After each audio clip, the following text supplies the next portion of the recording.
Hola, hola, hola y bienvenidos a un nuevo episodio de En tu En tu mora morada, el espacio donde cada historia cuenta y cada voz suma. Hoy conmigo tengo a una mujer súper increíble que, además de ser una verdadera guerrera de lo social, que ha recorrido un camino profesional lleno de giros, aprendizajes y sobre todo mucha vocación, es mi mejor amiga. la que te quiere cerca. La que me quiere cerca, la que no quiere que me vaya a España y hace todo lo posible para que no me vaya a España. Pero bueno, Y eso ya hablaremos de este tema en algún otro momento. Es nacida en 1986, Sagitario de pura cepa. Ya sabemos que los Sagitarios son aventureros, idealistas, sinceros y con una energía que no se agota fácilmente. ¿Esto resuena contigo o qué? sí, lo de la energía sí, bastante. Lo demás no. A ver, ¿cómo describes tú a un Sagitario? Pues, yo qué sé, pues gente los sagitarios que conozco, pues son gente así bastante altruista, bastante buscadora. Bien, sí, se puede me gusta la definición, está guachi. Los Sagitarios siempre están buscando un sentido profundo de la vida y no temen romper esquemas para encontrarlo. Y bueno, yo creo que esa eres tú. Además de que eres una persona que siempre lo digo, que nunca admites un no como respuesta. O sea, si tú quieres algo, Bien, y eso es bueno y es malo. es bien y es mal, es bien y es mal, porque como amiga me encanta porque me empujas a hacer todo lo que muchas veces no me apetece, pero a veces es como que, pero Pero todo el mundo necesita una amiga como tú y yo sinceramente estoy súper agradecida de haberte encontrado, de tenerte, de que el universo, Dios, llámalo como quieras, nos haya juntado y espero que sea así durante muchos años más, forever Es and mutuo, ever. Mua. Pero hoy no estamos aquí para hablar, para ñoñear, no para vamos a ñoñar, ñoñear de no. nosotras. Hoy no. Te llamas, que no lo había dicho antes, Ceres Hernández y te tengo que presentar como trabajadora social, integradora social y criminóloga con una experiencia profunda en el trabajo con menores en riesgo, tanto en España como en Alemania. Ujú. Así que bienvenida, Ceres, y gracias por estar aquí con nosotras. Gracias a ti, mi amor. Cuéntanos un poco sobre tus comienzos, ya que yo sé que tú en el principio no esperabas acabar donde estás ahora o haber seguido esta carrera o estos trabajos que has estado haciendo en tu vida. Así que cuéntame, ¿qué pasó cuando terminaste el colegio, el instituto? ¿Qué pasó luego? Pues que no quería hacer nada, pues que era bastante rebelde, y lo que quería era, pues, vivir así tranquila, ¿sabes? Pero supongo que la cabra tira para el monte, mi madre es trabajadora social y es psicóloga, y bueno, pues como no tenía interés mucho en hacer mucho, apretando, apretando, apretando, o sea, habían plazas en integración social, que además era como bastante nuevo, y fue de, bueno, por la tarde, integración social, parece que no voy a ser muy duro, pues bueno, pues por hacer algo voy a entrar aquí, un módulo superior, no tenía ganas de hacer carrera, y la verdad es que fue fantástico, porque además de que conocí gente súper bonita, me gustó muchísimo. Me gustó muchísimo lo que son las clases, lo que era como el contenido teórico, pero luego me gustó muchísimo lo que fueron las prácticas y decidí que como que ese campo era el que en el que quería estar. Y ahí es cuando dijiste, esto es lo mío y te sacaste, ¿es un diploma? ¿Es un grado Es un módulo superior? superior, es un técnico superior. Es Vale. como Y esta, entonces, ahí donde hiciste sí. las prácticas. Ahí, como todo iba saliendo de casualidad, porque al final creo que la vida nos va dando un poco lo que vamos necesitando o lo que hemos proyectado, pero no sabemos y nos lo da. Pues acabé en un centro de protección de menores. Además, era un centro como que en ese momento, bueno, todo el mundo conoce ese centro en concreto, porque el director era como un tío muy peculiar. Era un centro de recepción, o sea, sobre todo de chavales que venían del extranjero, pues en situaciones muy, muy jodidas. Pues es un centro de protección como de primera acogida, podríamos decir, de lo que llaman menas, que son menores en situación de protección, sin sus papás. Y bueno, y la verdad es que fue duro, pero aprendí mucho y como me va la caña, pues me gustó y dije: "Ostras, pues quizá un poquito más". El mérito no fue solo mío, porque como digo, en integración social conocí gente muy bonita y había una chica con la que hice muy buenas amigas y además de que me pude ir con ella al Sáhara y hacer viajes con ella así como muy sociales, ella me dijo, bueno, va, pues ahora después de integración vamos a apuntarnos a la carrera y vamos a hacer trabajo social. Y yo, pues fue como, vale, para allá que voy contigo. Y total, que eso fue avanzando. Y después de esto, decidiste de repente estudiar, hacer la carrera de De trabajo criminología, social. ¿correcto? Primero hice trabajo social, una hice integración social, luego trabajo social y luego criminología. O sea, muchas cosas sociales. Entonces, dime, para los que no sabemos de esto, porque yo estoy súper perdida, ¿cuál es la diferencia principal entre integrador social y trabajador social? ¿Y cómo se Pues mira, complementan entre ellos y qué los diferencia? un integrador social podría ser como el que acompaña, más como el trabajo del tú a tú, el que acompaña a la persona, el que hace la actividad con él, el que desde por la mañana hasta por la noche, el que pues se sienta con él a cenar, ir a jugar a fútbol o a ir a echar un currículum o a plantear el día a día. Y un trabajador social puede ser más como el que coordina todas esas actividades y el que plantea cuál es el proyecto o el objetivo final. Eso no quiere decir que un integrador social no tenga capacidad de hacerlo, simplemente que por profesión o por estatus profesional, es como que el trabajador social es el que está un poquito más por encima, que a la vez es un poquito más por debajo, porque cuando estudias lo social, en realidad lo que mola es estar con la gente. Y llega un momento en el que el trabajador social muchas veces, lo que es la burocracia, le absorbe de tal manera que deja la esencia con la que empezó, que era estar con las personas, y empieza a estar solo con papeles. Lo que estoy oyendo, ¿a ti te gusta más A mí la estar ahí integración con el tú me a mola tú? mucho. Sí, porque al final el trabajo social, al final estás tramitando y depende de dónde estés tramitando, puedes acabar siendo como un instrumento del sistema en el cual si te mola cómo funciona el sistema, bien, pero si no te mola y estás tramitando cosas que no te molan. Ya. Bueno, y de ahí decidiste, ya me dirás el por qué, lanzarte a estudiar criminología.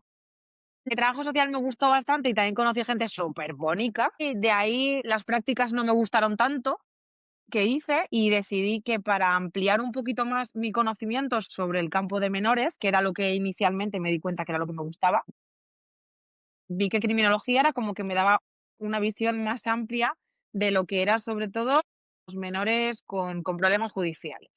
Y ya no es eso, dentro de criminología estudiabas un poquito más de psicología, un poquito más de sociología y un poquito más de derecho. Como al final a mí me gustaba mucho el tema de los centros de reforma de menores, pues tener una visión desde el derecho penal me ayudaba bastante para poder asesorar a los chavales y a las chavalas. Además, me gustó trabajo social, para mí fue flojo, lo siento, para mí fue flojo, integración social me encantó, o quizá a nivel personal me impactó más porque no me lo esperaba. Cuando vas a un sitio de viaje y has mirado antes a dónde te vas y cuando de repente no sabes dónde te vas y te sorprendes muchísimo más. Sería lo mismo, integración social no me lo esperaba, trabajo social sí, y no me impactó. Y criminología me encantó, tuve unos profesores brutales y a nivel carrera, aunque realmente para aquí, para España, considero de que, a no ser que vayas a ser policía, no sirve de mucho. A nivel profesional, a nivel personal, fue muy, muy gratificante. Y luego creo que fue porque había un poco de bueno, por la crisis que hubo en España, Claro, yo decidiste irte a Alemania, bueno, sí, ¿no? Que es que no como decidí, no solo me fui, me echaron. O sea, aquí los jóvenes nos tuvimos que pirar porque no había trabajo. Y no había trabajo, sobre todo para gente ya. con carreras y formadas, carreras que habían pagado los españoles y que no estaban disfrutando de nuestros conocimientos. De hecho, yo me fui en un proyecto donde más de 30 personas con 2 carreras universitarias nos fuimos fuera a trabajar. Y fui de las afortunadas porque nos fuimos como con todo apañado gracias a un proyecto europeo. Yo acabé las prácticas de criminología en un centro de reforma, como te decía, pero no había trabajo y todos los trabajos que yo tenía eran bastante precarios porque eran de monitor de tiempo libre, cosa que me lo pasaba muy bien, hacía mogollón de actividades de ocio con niños, con personas con discapacidad, pero al final el salario no daba y al final ya tenía un técnico superior, una diplomatura y una licenciatura y estaba trabajando de monitor de tiempo libre. Y me tuve que ir a Alemania y bueno, una experiencia más. Háblanos de esa experiencia. España y Alemania son muy diferentes. ¿Qué es lo primero que notaste o qué fue el cultural shock primero que tuviste? todo, todo, todo, todo. O sea, yo qué sé, yo lo siento por los alemanes, pero Alemania gris y el cielo gris y la gente no te abraza y yo no soy nada alemana. No conseguí sentir que eso fuera mi hogar en ningún momento. Estuve un año y a nivel profesional estoy muy, muy, muy agradecida. Aprendí muchísimo y pude aprender alemán y de verdad que a nivel profesional las posibilidades que teníamos y que nos brindaban dentro del proyecto fueron brutales. También era obvio, estábamos con gente que no tenía carrera universitaria y nosotros como equiparados dentro de ellos. Entonces, bueno, pues al final a ellos también les venía muy bien. Pero ya estaría, ya puedo marcar el check como ya he vivido la experiencia. De hecho, me acuerdo de tu experiencia porque todos los meses tenías una amiga que íbamos a visitarte una vez al mes, ¿no? Porque te Sí, sentías en muy. Alemania lloré mucho porque me sentía muy sola y eso que yo estaba allí con 30 españoles más y de esos 30 2 eran súper amigas mías, con las cuales vivía. Pero cuando ellas tenían reuniones de trabajo y yo estaba sola en casa, yo todos los días era de: "¿Qué coño hago yo aquí? ¿Por qué estoy aquí? Si a mí esto no me gusta". Pues bueno, una experiencia. Sí que es verdad que cuando empecé a adaptarme un poquito después del año, nos pilló a ti y a mí en Berlín, y una llamada fantástica de teléfono y una oferta de trabajo aquí en Valencia, aunque finalmente ya estaba avisada por mi madre y por una profesora de la universidad de que no iba a ser lo que yo me esperaba.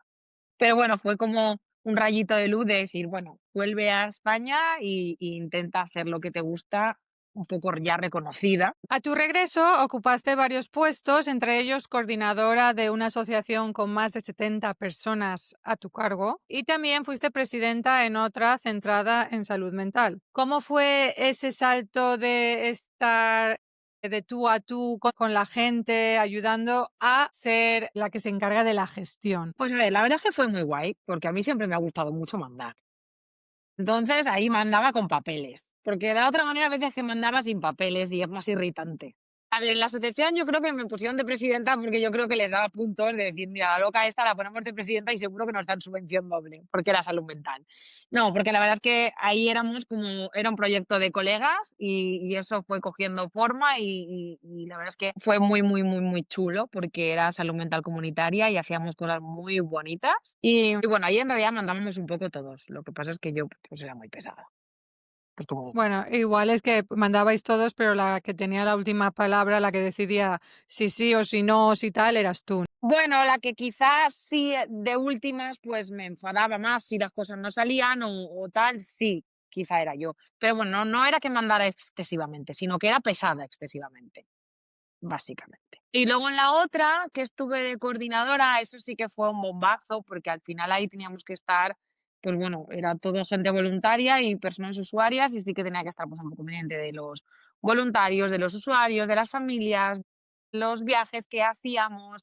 Y bueno, pues sí, también se hicieron cosas muy chulas, pues conseguimos una furgoneta para poder movernos, una furgoneta adaptada que, bueno, hice algún viaje con gente que podía disponer de ellas para ver si conseguíamos una, y al final conseguí una. Y conseguí irme Por con supuesto. 30 personas con sillas de ruedas y voluntarios y demás. Nos fuimos de viaje en barco a Palma de Mallorca, hicimos vela y la verdad es que fueron experiencias muy, muy, muy bonitas. Y era ya, pues bueno, pues ya se iba acercando a lo que me gustaba. Pese a que no eran menores, eran dos sectores poblacionales, digamos, que no con los que no había trabajado y con los que también me gustó mucho. Todos son experiencias y aprendizajes. Sí, y además iban llegando conforme estaba preparada y los necesitaba y de todo, la verdad es que de todo no tengo nada malo que decir, sino todo lo contrario. El universo siempre pone en tu camino Sí, lo que realmente sí. necesitas. No lo que Sí, de pides, sino además lo que de cada uno necesitas. de esos sitios iba llevándome como una o 2 personitas de las que a día de hoy aún mantengo y bueno, la verdad es que mucha suerte. Finalmente, volviste a la protección de menores, un campo muy exigente. ¿Cuánto tiempo estuviste allí y por qué lo dejaste? De casualidad me llamaron de un sitio que me había apuntado hacía un montón de tiempo que yo no sabía que ni de dónde me llamaban, ni de qué, ni para qué, y me presenté, en plan de, bueno, yo les dije a mis compañeros: "Voy a ver qué es esto, pero ahora vuelvo". Y cuando vi lo que era protección, eran para estar en protección de menores y pues, ostras, pues voy a probar. pero enseguida vuelvo porque yo estoy aquí muy a gusto y seguro que voy a volver. Y bueno, pues la verdad es que fue un trabajo muy duro. Estuve durante 5 años, al final, lo que iba a ser un ratito, fue un ratito largo. Fue duro, pero aprendí mucho, pero ya está.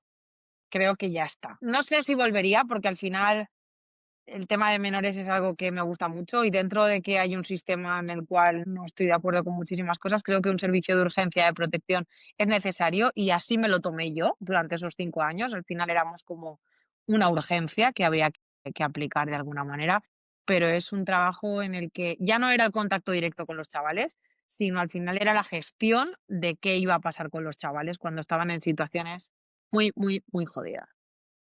Y eso la verdad es que te hace dormir mal. Eso te hace dormir mal. Y cuando no duermes mal, es porque creo que ha llegado el momento en el que ya no te lo tomas como chavales, sino como expedientes, y entonces, creo que ahí también es el momento de dejarlo.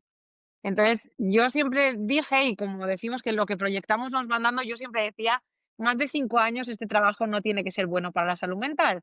Pues bien, yo estuve justo 5 años y 3 meses o así, hasta que me quedé embarazada. Y fue fantástico, porque creo que ahora que soy mamá, tampoco muchas de mis compañeras son mamás y la verdad es que ole sus ovarios, porque si para mí ya era duro no teniendo una bebé inevitablemente proyectas y todo lo que ves ahí en tu día a día, o sea, no es un trabajo en el que tú puedas decir: "Vale, pues he acabado a las 3 corto y me voy a mi casa". Primero, porque muchos días no podías acabar a las 3 porque trabajas con urgencias y tú no puedes decir: "Ah, que está el chaval desaparecido, no pasa nada, me voy a mi casa, que tengo hambre". Y luego porque, ¿cómo te vas a tu casa habiendo atendido situaciones en las que una niña ha salido por la ventana porque está huyendo de su padre y va por las cuerdas y ha tenido que ir a rescatarla a la policía o cogerla a los vecinos con unas manos? Sabemos que este trabajo te pone frente a realidades muy duras. ¿Nos podrías compartir algún caso o vivencia que te haya marcado profundamente? A ver, todos los casos que teníamos ahí son casos feos, porque al Sí. final, cuando trabajas ahí, y más cuando estás coordinando diferentes pueblos, diferentes cosas, no hay ningún caso que digas: "Ostras, mira, un niño súper feliz que está con sus papás súper de puta madre y con su hermanito yéndose a Disneyland". No. De hecho, una de mis luchas era por qué no tutelamos a los niños de hijos ricos, porque parecía que solo nos enfocáramos en niños pobres, pero todos los expedientes que teníamos ahí, de niños ricos o niños pobres, es de niños que estaban mal. Entonces, pues bueno, a lo largo de 5 años hay muchas, muchas cosas que he visto, pero, pues, por ejemplo, a mí uno de los casos que más me impactó fue una nena que con 9 meses pesaba 4 kilos por una desnutrición, porque, bueno, por una cuestión de violencia de género, pues la mamá no le daba de comer, le daba solo un biberón al día porque decía que el papá tenía celos. Y claro, la niña, pues, a nivel neurológico no tenía un buen desarrollo, no reaccionaba a estímulos, estaba muy, muy flaquita, no tenía Pero contacto espérate, visual. espérate, cómo que el padre tenía no le daba un biberón? La madre le daba un biberón al día, que yo decía: "¿Esto qué es, comida, merienda, cena o cómo va la cosa?". Pero, y ella la madre misma te contestaba: "No le puedo dar más biberones porque su papá se pone celoso". ¿Celoso de Porque qué? para no tener problemas con él. Cari, es que, a ver, también muchas veces en estos casos ya no solo el maltrato, sino los trastornos de salud mental que tengan los padres, y esto cada vez va más, quiero decir, cada vez hay más gente achicharrada, y eso lo sufren los pequeños, que no han elegido los padres. Hay gente que dice que sí que eligen los padres que te tocan, ¿no? Pero la realidad es que yo creo que los niños que yo tenía encima de mi mesa no habían elegido esos papás. Y entonces, pues bueno, pues esa bebé, por ejemplo, a mí me impactó mucho porque 4 4 kilos con kilos. 9 meses, pues obviamente algo pasa muy grave, ¿no? Ese es uno de los casos. Había otro caso en el que la abuela quiso quemar a las 3 nietas dentro de casa y pillaron a la abuela con la gasolina fuera de casa, porque una de las nietas había denunciado al tío por abusos y además esas 3 nietas mayor les dijo a las pequeñas: "Embarazaros para que no nos lleven a centro", porque ellas vivían solas y al final ella no conseguía embarazarse, pero la de 13 y la de 15 sí se embarazaron. Pero, a ver, espera, vamos por partes. ¿Por qué esa razón de pensar embarazaros para no Pues, cari, porque acabar son en centros? niñas, porque son niñas. y el padre había rehecho su vida con otra familia y no estaba pendiente de ellas. Una de ellas había sido abusada por el tío y, y la madre tenía trastorno de salud mental y no se hacía cargo de ella, y ellas se habían quedado como en la casa, ellas solas, y sacaban comida de la basura y demás. Entonces, la mayor, cuando supo pues que Protección de Menores estaba haciendo gestiones para cogerlas las 3 y llevarlas a un centro lo más calentito posible para ellas. Que bueno, pues un centro, eso ya es una opinión, o según el centro que te toque, ¿no? Pero, pues no, pues nada, la mayor, que era la que hacía un poco de protectora de sus hermanas, de buena fe les dijo: "Vamos a embarazarnos y así seguiremos juntas y no nos meterán a centro". Eso es mentira, porque hay centros para menores embarazadas y para menores más. Pero esa fue la solución que le dio a sus hermanas. No, es que no sabía que, por ejemplo, si, o sea, si estás embarazada ya no, o igual como ellas pensaban, que no podías entrar en centros, que hay algunos centros que embarazadas no te acogen, no lo sabía. No todos, pero hay centros especiales para menores mamás. Vale, vale, vale, qué fuerte.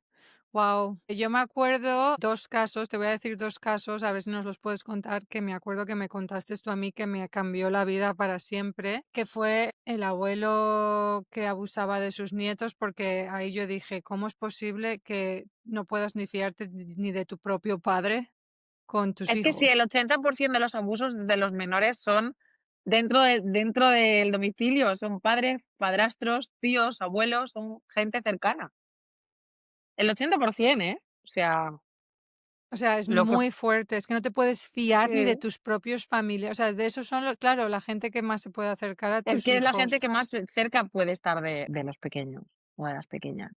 Para que la gente que nos oye sepa de lo que estoy hablando, porque lo voy a resumir, creo que me contaste que era un abuelo al que pillaron que estaba abusando de sus nietos y de los amigos de sus nietos. De los niños del cole que iban por la tarde a su casa, O sea, sí. es que no puedes ya ni Sin dejar a embargo, tus no lo había hijos hecho con las hijas.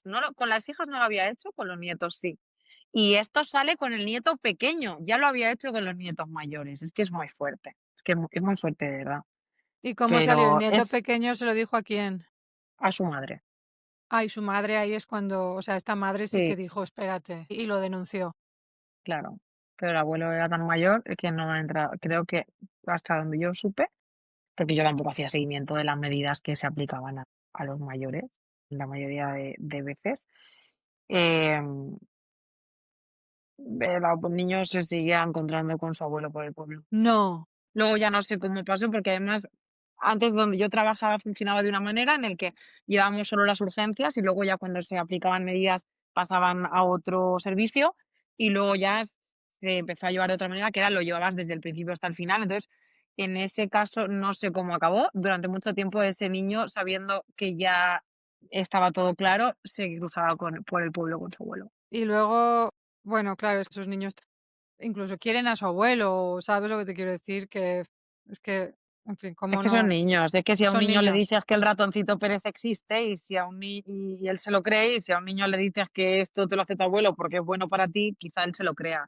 Y cuando llega claro. un momento en el que alguien le dice: "Si te hacen esto es malo", y tal, y llega un momento en el que dice: "Ostras, que esto no es normal, es que esto mi mamá no me lo hace". Es que ahí es cuando empiezan los problemas. Al principio el niño dirá: "Pues bueno, pues si Que mi abuelo bueno. dice, no sé, que había algo que decir", pues al final es que son niños. Y luego otro caso que también me impactó muchísimo es que hasta me entran ganas de llorar nada más de pensarlo, pero me acuerdo que me contaste que unos vecinos tuvieron que hacerle fotos para llamaros con pruebas de una madre que no se estaba ocupando de su bebé y que la habían pillado, creo que fue en el rellano del patio, con la bebita en brazos y ella dormida con toda la ¿Para Fernández? de todas las drogas que se estaba haciendo en ese momento y tal, y que se había Que quedado dormida. te he pillado con el carrito del helado, prima.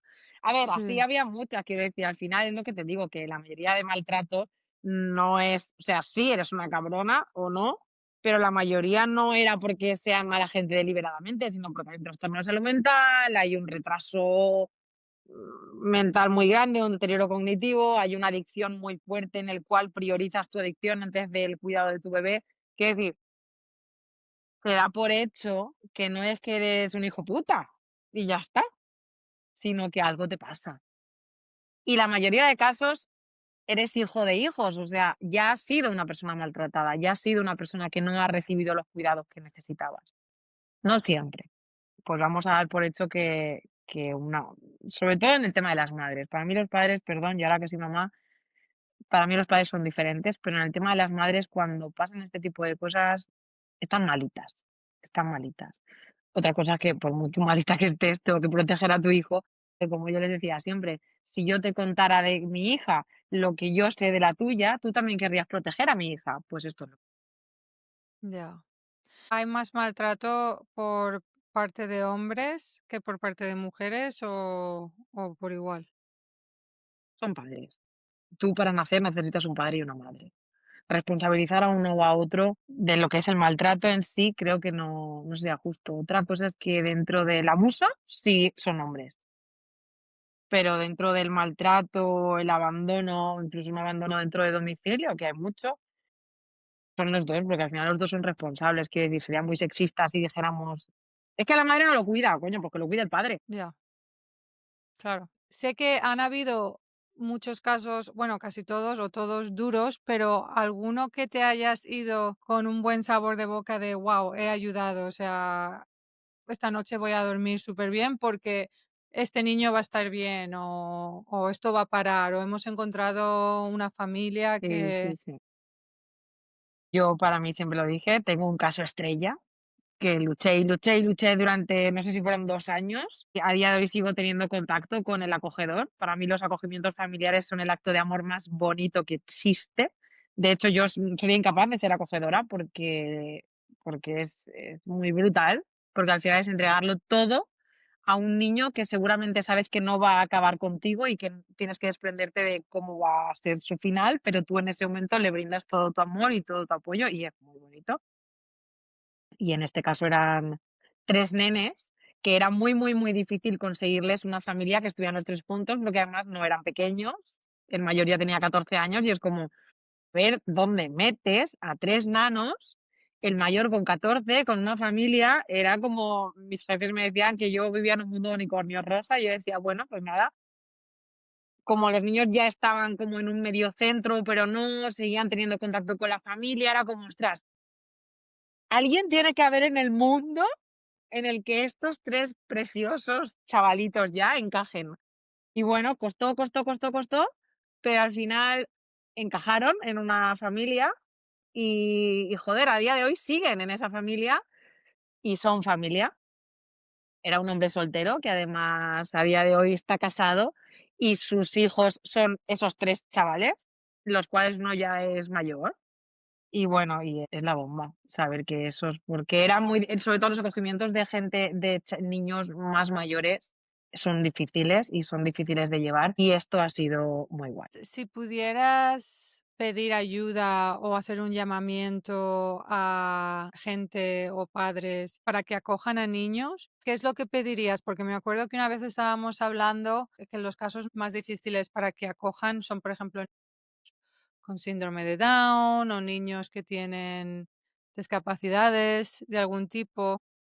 Hombre, eso es difícil que acojan, que adopten y muchas veces cuando tienen discapacidades, la putada es que entran en el sistema de protección siendo peques y ya no salen del círculo residencial y ya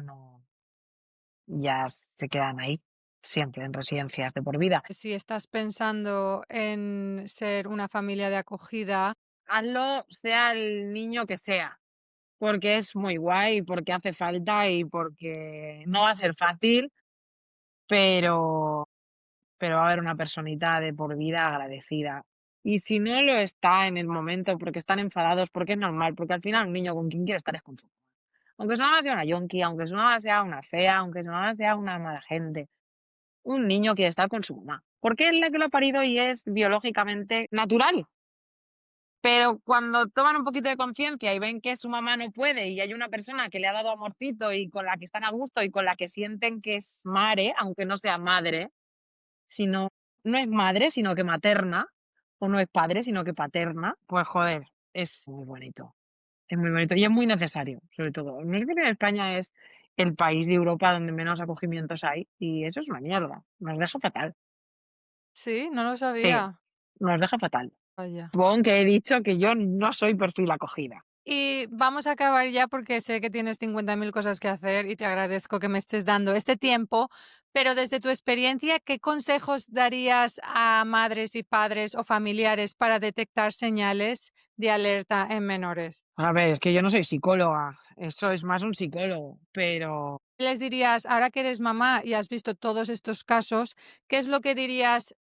Yo no haría esto nunca, por ejemplo, ir a tener fiesta de pijamas en casa de alguien, hasta que tengan X años, o dejar que juegue a este videojuego o videojuegos online hasta que tenga X años, o sea, ahora pues que a has ver, visto como mamás de casos. 2 niños, pues como mamás de 2 niñas que somos, yo creo que estar al loro, todo el rato, cual leona de tus cachorros, creo que es lo necesario y lo más importante.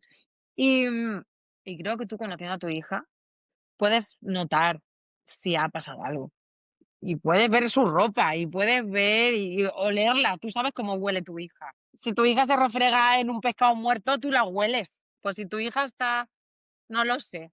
No sabría cómo decirlo porque ya te digo que yo no soy psicóloga. De hecho, es una de las cosas que me gustaría hacer psicología para Otra hacer carrera. psicología forense, porque es algo que me gustaría mucho. Pero, pero al final creo que al final creo que es mirar a tus pequeños de una manera completa, holística, ¿sabes? En su día a día. Y creo que al final, no sé. Ya. No quiere decir que las madres que no lo hayan detectado sean malas madres y es porque no miren a Mm. sus hijos. Simplemente, no sé, es que no lo sé, no me ha pasado, afortunadamente. Sí, yo, por ejemplo, tengo mis leyes en mi casa. Mi marido y yo no estamos en la misma onda porque para él dice que yo soy una loca. Él me dice: "A ti de pequeña seguro que te habrán hecho algo, porque es que no es normal que pienses que todo el mundo va por nuestras hijas". Y digo: "No es que piense que todo el mundo va por nuestras hijas, Aquí hay que pero tener cuidado. si puedo evitar de poner a mis hijas en situaciones en las que podría pasar algo, pues las evito, porque no son situaciones que sean necesarias". De las enfermedades hasta la circulación, lo mejor es la prevención. Quiero decir, si Ujú, trabajas desde la prevención, mejor que desde la sanación, ¿no? correcto, ¿Para qué vas a dejar a tu hija, yo qué sé, con tu tío del pueblo, que no lo conoces casi ni tú? Un rato y ya está. ¿O para qué claro. vas a dejar a tu hija, yo qué sé, no sé, no sé? Mira, te voy a dar un ejemplo rápido, ¿vale? Para a ver si piensas tú que estoy loca o no, porque según mi marido estoy loca. Un día Sabes que llegué a yo, solo por llevarle la contraria a tu marido, no te voy a decir que estás loca. Entonces, ya, pero un día llegué a casa, y mi marido estaba mi hija Toscana y mi hija Siena, y mi marido tenía a unos amigos suyos en casa, unos amigos de los que yo no es que desconfíe ni nada, pero son unos amigos. ¿Vale? Y llegué y pregunté a mi marido: "¿Dónde está Siena?". Y me dijo: "Siena está arriba con el amigo en la habitación que le está leyendo un cuento". no, yo no lo veo nada necesario. Es Que igual que somos mu es que no lo veo necesario. no, Mira, o fíjate. sea, puede estar abajo leyéndole un cuento a la niña, porque tiene que estar arriba en su habitación. Si quiere leerle Y un más si cuento, están ahí de que se reunión de amigos que han bebido, ¿qué tal? Y luego estás tú no, ahí no, con no, el no estaban bebiendo ni nada porque habría puesto yo, o sea, vamos, llego yo, o sea, es que primero es que no dejo a mi hija en una reunión de amigos ya. bebiendo, No, yo ¿sabes? no lo veo necesario tampoco.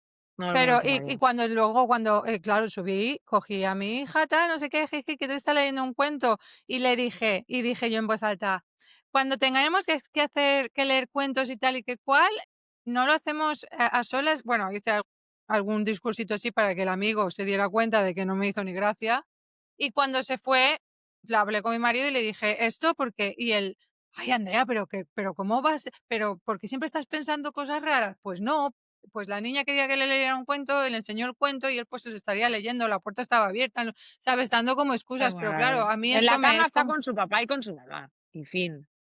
o Bueno, yo sea, qué sé, no. eso es lo que yo pienso, igual Sí, está no, yo mal también, también. es que son cosas Pero innecesarias. es igual que yo qué sé, pues una madre que no tiene novios y los mete en casa y expone a la niña a los novios y tal, y pues será precis.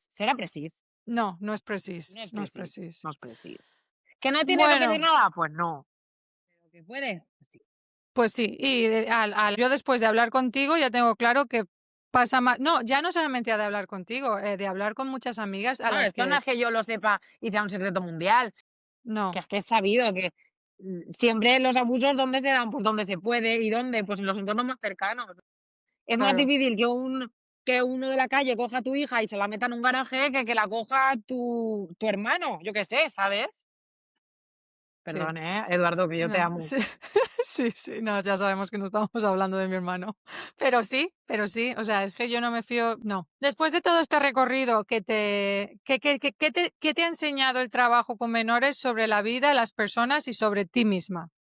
Y con esta es la última pregunta. En cada uno de los trabajos he aprendido muchísimo. Creo que gracias a ellos soy la persona que soy ahora y creo que me ha dado un poquito, creo que soy un poquito más condescendiente.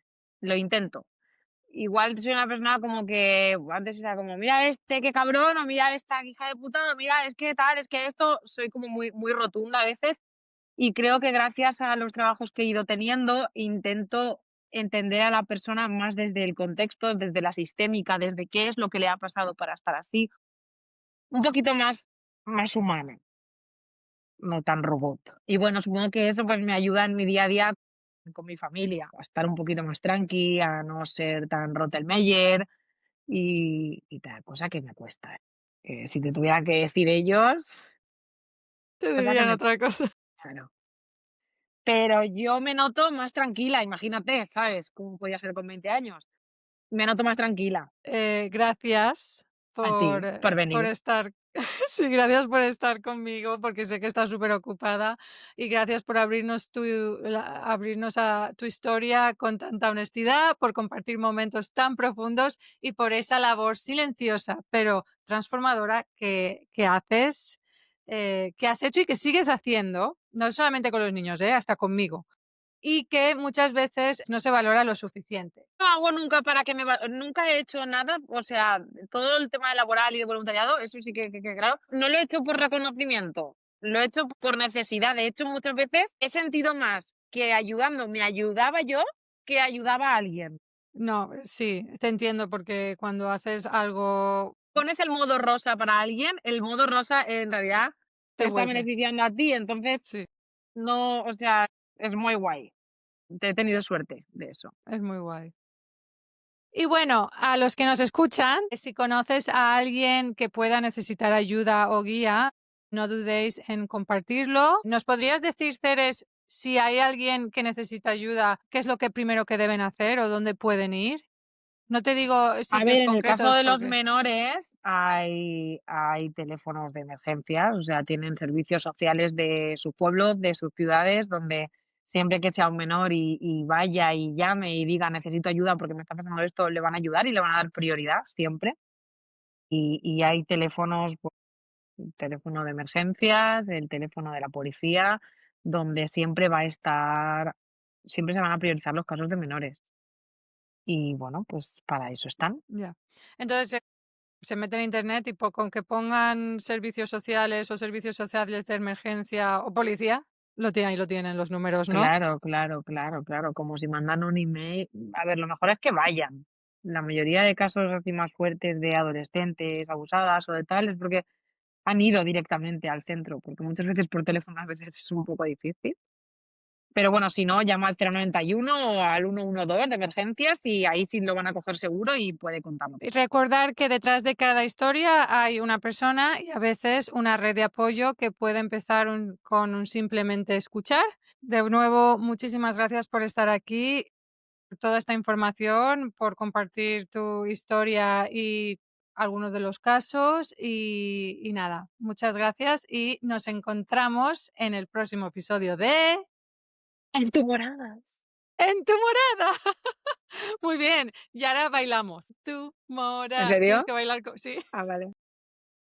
En tu morada. Tararararara. Pero baila en morada. Tarararara, en tu morada. Ta, ta. Vale, muchas gracias.